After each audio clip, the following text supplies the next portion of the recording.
ನಮಸ್ಕಾರ ಸ್ನೇಹಿತರೆ, ನಮ್ಮ ಕೆಪಿಎಸ್ ಕನ್ನಡ ಪಾಠಶಾಲೆ ಚಾನೆಲ್ಗೆ ಸ್ವಾಗತ.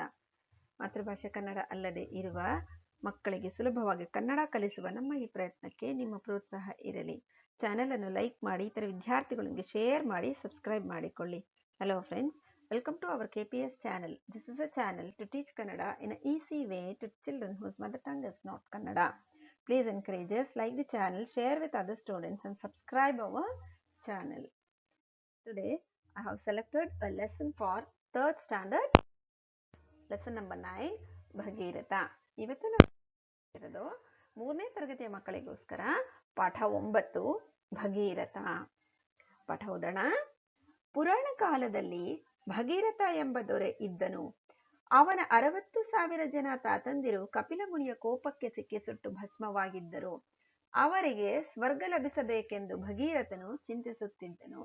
ಅದಕ್ಕೆ ದೇವಲೋಕದ ಗಂಗೆಯನ್ನು ಭೂಮಿಗೆ ತಂದು ಅವನ ತಾತಂದಿರ ಬೂದಿಯ ಮೇಲೆ ಹರಿಸಬೇಕೆಂದು ಜ್ಞಾನಿಗಳಾದ ಋಷಿಗಳು ಹೇಳಿದರು. ಇನ್ olden days there lived a king called Bhagiratha. ಅವನ 60,000 ಜನ ತಾತಂದಿರು, that means 60,000 grandfathers. His grandfathers were burnt into ashes because of the anger of a sage called Kapila. Kapila is a sage. He was angry and he has given the shapa, and they all were burnt into ashes. ಅವರಿಗೆ ಸ್ವರ್ಗ ಲಭಿಸಬೇಕೆಂದು ಭಗೀರಥನು ಚಿಂತಿಸುತ್ತಿದ್ದನು. This Bhagirath Maharaja was planning, or he used to think that they should get Swarga. They should go to heaven. All the 60,000 grandfathers. ಅದಕ್ಕೆ ದೇವಲೋಕದ ಗಂಗೆಯನ್ನು ಭೂಮಿಗೆ ತಂದು ಅವನ ತಾತಂದಿರ ಬೂದಿಯ ಮೇಲೆ ಹರಿಸಬೇಕು ಎಂದು ಜ್ಞಾನಿಗಳಾದ ಋಷಿಗಳು ಹೇಳಿದರು. So all the Rishi Munis told Bhagirath, you have to Gange from Devaloka. Devaloka means all devatas or the gods will live. From there we have to get the Gange, Ganga river, and you have to pour that water on the ashes. ದೇವಲೋಕದ ಗಂಗೆಯನ್ನು ಭೂಮಿಗೆ ತರುವುದು ಅಸಾಧ್ಯವಾದ ಕೆಲಸವಾಗಿತ್ತು. This was an impossible task to get water, to get the Ganga river from the heaven or from the godly world. ಆದರೆ ಭಗೀರಥ ತನ್ನ ನಿರ್ಧಾರದಿಂದ ಎಳ್ಳಷ್ಟು ಹಿಂದೆ ಸರಿಯಲಿಲ್ಲ. He had made his mind. He has decided. He did not take even a single step back from his decision. ಎಷ್ಟೇ ಕಷ್ಟವಾದ ಗಂಗೆಯನ್ನು ಭೂಮಿಗೆ ತಂದೇ ತರುತ್ತೇನೆಂದು ತಪಸ್ಸಿಗೆ ಕುಳಿತ. ಬಾಯಾರಿಕೆ, ಹಸಿವು, ನಿದ್ರೆಯನ್ನು ಮರೆತ. ಬಿಸಿಲು, ಮಳೆ, ಬಿರುಗಾಳಿಗಳನ್ನು ಸಹಿಸಿಕೊಂಡ. I am going to get the water, Ganga water, to the earth. This was a firm decision by Bhagirath, and he sat for a tapas. He forgot thirsty, he forgot hungry, he forgot his sleep, and he withstood the heavy sunlight, heavy rain and storm. ಅನೇಕ ವರ್ಷಗಳ ಕಠಿಣ ತಪಸ್ಸಿಗೆ ಮೆಚ್ಚಿ ಪ್ರತ್ಯಕ್ಷಳಾದ ಗಂಗೆ, ನಿನ್ನ ಇಚ್ಛೆಯಂತೆ ನಾನು ಭೂಮಿಗೆ ಧುಮುಕುತ್ತೇನೆ, ಆದರೆ ನನ್ನ ರಭಸವನ್ನು ತಡೆಯುವವರು ಯಾರು ಎಂದಳು. So Ganga Devi appeared before the king Bhagirath. She appreciated his tapasu and she told, as your wish, I am going to jump to the earth, but who is going to stop my force? ಚಿಂತಾಕ್ರಾಂತನಾದ Bhagiratha ಮತ್ತೆ ತಪಸ್ಸಿಗೆ ಕುಳಿತ. Again there is a thought in his mind, who is going to stop the force of Ganga river? And again he sat for tapas. ಆಗ ಅವನಿಗೆ Brahmadeva ಪ್ರತ್ಯಕ್ಷನಾದ. Lord ಬ್ರಹ್ಮ appeared before him. ಭಗೀರಥನ ಪ್ರಾರ್ಥನೆಗೆ ಬ್ರಹ್ಮದೇವನು ಮೆಚ್ಚಿ ಶಿವನನ್ನು ಕುರಿತು ತಪಸ್ಸು ಮಾಡು ಎಂದು ಸಲಹೆ ನೀಡಿದ. So Lord Brahma appeared before Bhagirath and he told, you pray and worship for Lord Shiva. He advised him. ಅದರಂತೆ ಭಗೀರಥ ತಪಸ್ಸನ್ನು ಮುಂದುವರಿಸಿದ. He continued his tapassu. ಅವನ ಕಠಿಣ ತಪಸ್ಸಿಗೆ ಮೆಚ್ಚಿ ಪ್ರತ್ಯಕ್ಷನಾದ ಶಿವ, ನಿನ್ನ ಧೈರ್ಯ ಭಕ್ತಿ ದೃಢ ಸಂಕಲ್ಪವನ್ನು ಮೆಚ್ಚಿದ್ದೇನೆ. ಧುಮ್ಮುಕ್ಕುವ ಗಂಗೆಯನ್ನು ತಡೆದು ನಾನು ಶಿರದಲ್ಲಿ ಧರಿಸುತ್ತೇನೆ. ಗಂಗೆ ನನ್ನ ಶಿರದಿಂದ ಭೂಮಿಗೆ ಇಳಿದು ನಿನ್ನನ್ನು ಹಿಂಬಾಲಿಸುವಳು ಎಂದನು. So lord Shiva appeared before Bhagirath and he appreciated his hard tapas, whatever he struggled, and he told, I am going to appreciate your courage, your bhakti, and also your firm decision. So I am going to stop the force of the Ganga river. I am going to wear Ganga in my hairs, ಶಿರ or head. ಗಂಗೆ ನನ್ನ ಶಿರದಿಂದ ಭೂಮಿಗೆ ಇಳಿದು ನಿನ್ನನ್ನು ಹಿಂಬಾಲಿಸುವುದು. So shall be following you, shall be falling down from my head. ಅಂತೆಯೇ ಭೋರ್ಗರೆಯುತ್ತಾ ಧುಮ್ಮಿಕ್ಕುವ ಗಂಗೆಯನ್ನು ಶಿವನು ಜಟೆಯಲ್ಲಿ ತಡೆದು ಭೂಮಿಗೆ ಹರಿದು ಬಿಟ್ಟನು. So the Ganga river was flowing very forcibly. Lord Shiva was able to control the force. She tied her with the hairs and she allowed. So Gange ರಭಸದಿಂದ ಹರಿಯುವಾಗ ಜಹ್ನು ಮಹರ್ಷಿಯ ಆಶ್ರಮ ಕೊಚ್ಚಿಕೊಂಡು ಹೋಯಿತು.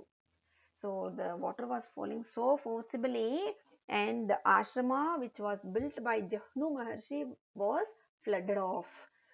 ಇದರಿಂದ ಕೋಪಗೊಂಡ ಮಹರ್ಷಿಯು ಗಂಗೆಯನ್ನು ಒಂದೇ ಗುಟುಕಿಗೆ ಕುಡಿದು ಬಿಟ್ಟನು. The Maharshi, Jahnu Maharshi got angry. She entire that Ganga river she collected and she gulped in one single drink, and Jahnu Maharshi drank the Ganga river water. ಇಷ್ಟೆಲ್ಲ ಪ್ರಯತ್ನಗಳ ನಂತರವೂ ಗಂಗೆ ಸಿಗಲಿಲ್ಲ. After so much of struggle and so much of trying also, Bhagirath was not able to get the Ganga river. ಆದರೂ ಭಗೀರಥ ಎದೆಗುಂದದೆ ಜಹ್ನು ಮಹರ್ಷಿಯನ್ನು ತನ್ನ ಪ್ರಾರ್ಥನೆಯಿಂದ ಮೆಚ್ಚಿಸಿದ. So Bhagiratha appreciated ಜಹ್ನು ಮಹರ್ಷಿ. ತನ್ನ ಪಿತೃಗಳಿಗ ಸದ್ಗತಿಗಾಗಿ ಭಗೀರಥ ಮಾಡುತ್ತಿರುವ ಪ್ರಯತ್ನವನ್ನು ಮೆಚ್ಚಿ ಮಹರ್ಷಿ ಗಂಗೆಯನ್ನು ತನ್ನ ಕಿವಿಯಿಂದ ಹರಿಯಲು ಬಿಟ್ಟನು. So he wanted, Bhagirath wanted Gangadevi river for his ancestors. So whatever the prayatna or the trials he did was appreciated by the Jahnu Maharshi, and the Jahnu Maharshi left all the water, the Gangadevi river water, from his ears. ಅಂತೂ ಭಗೀರಥ ಗಂಗೆಯನ್ನು ಭೂಮಿಗೆ ತರಲು ಮಾಡಿದ ಸಾಹಸಕ್ಕೆ ಫಲ ದೊರೆಯಿತು. Ultimately Bhagirath was successful in getting the Gangadevi river into the earth. He got a very good fruit for his prayatnas. ಭಗೀರಥನ ಪ್ರಾರ್ಥನೆಯನ್ನು ಮನ್ನಿಸಿ ಹಿಂಬಾಲಿಸಿದ ಗಂಗೆ ಹರಿದು ಅವನ ತಾತಂದಿರ ಬೂದಿಯನ್ನು ತೊಯ್ದಳು.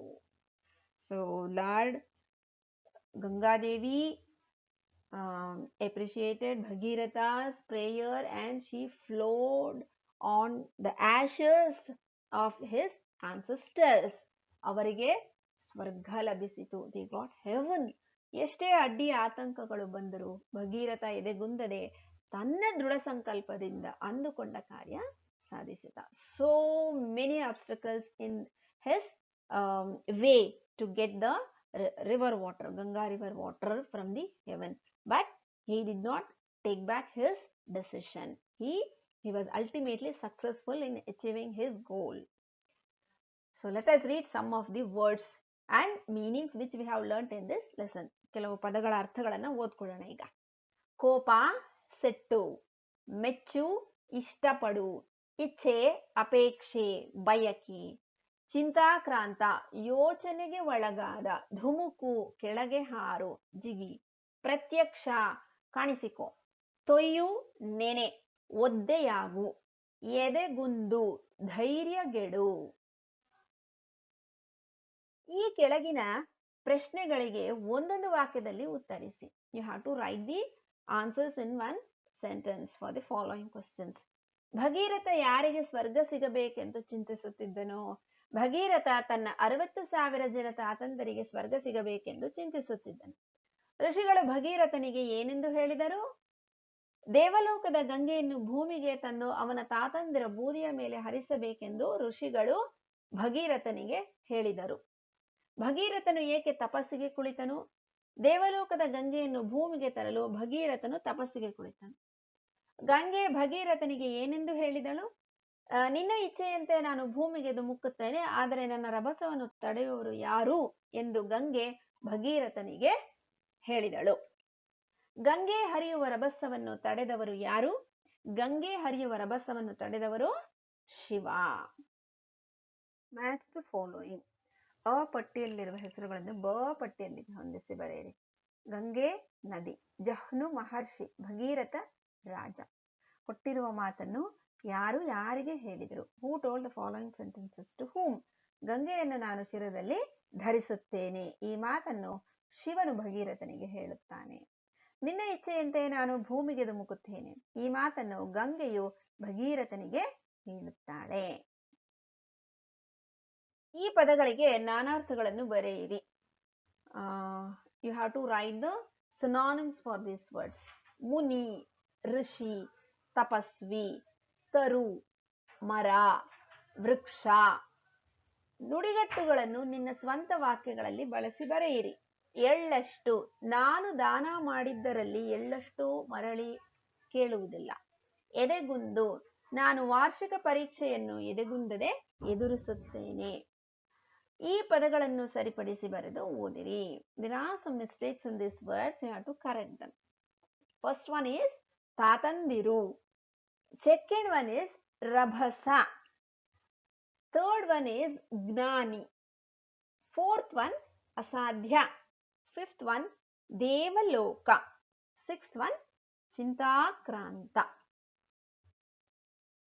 ಸೂಕ್ತವಾದ ಅರ್ಥ ಹುಡುಕಿ ಬರೆಯಿರಿ. Write the correct meaning of the following words. ಲಭಿಸು, ಸಿಗುವುದು. ದೃಢ ಸಂಕಲ್ಪ, ಗಟ್ಟಿ ನಿರ್ಧಾರ. ಭೋರ್ಗರೆ, ಅಬ್ಬರ. ಸದ್ಗತಿ, ಮೋಕ್ಷ. ಮಹರ್ಷಿ, ಮಹಾಋಷಿ. Okay, so this completes the Bhagirath lesson, children. Practice this. We shall meet in the next class.